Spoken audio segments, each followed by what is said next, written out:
Hello, San Mateo Public Library, and welcome to Tales of Horror, presented by HorrorAddicts.net Press.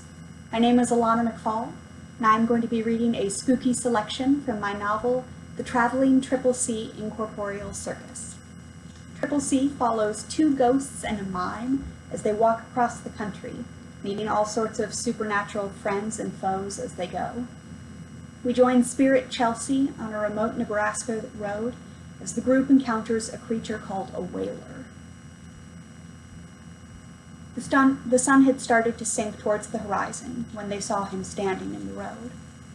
A car passed by, and the headlights shone through his transparent body, but threw the sheer strangeness into sharp and undeniable relief. He looked like an older man, maybe in his 60s, but that was only guessing from his clothes and the lines of his bodies. His face was... There was no good way to say it. His face was melting. Not that it had been melted off somehow, and that was what had killed him. No, he was actively melting, as a ghost. Eyes and brows sunk down across his face. Lips came unmoored from their proper spots and dripped down onto his chest. Hair pooled on his shoulders and slid down the rest of him. But the features did not just stay off once they were gone. They dripped and dragged down to his feet, and he seemed to shift and turn fuzzy and distorted, then reappear with his face back where it had started, only sagging and melting all anew. The features did not all follow the same patterns either. He would phase when his eyes were at his knees, but when they were back in place, his mouth was still around his waist, and everything was out of sync. He looked like a falling sandcastle that someone was trying to keep together, scooping up bits and sticking them back on the top, only to realize that another wall had collapsed in the meantime.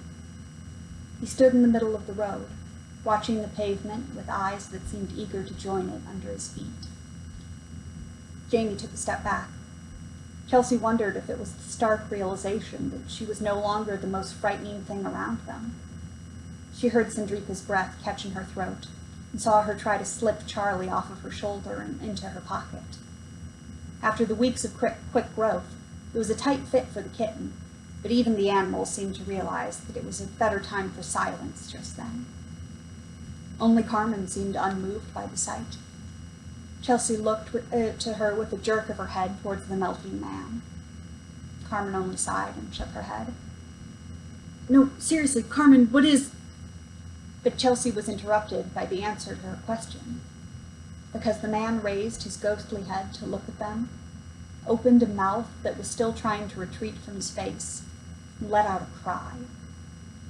No, that wasn't the right word. Never the right word for these things that she had heard about so often but never seen before. The ghost wailed. A wail from the very depths of his chest, his core, probably his actual soul.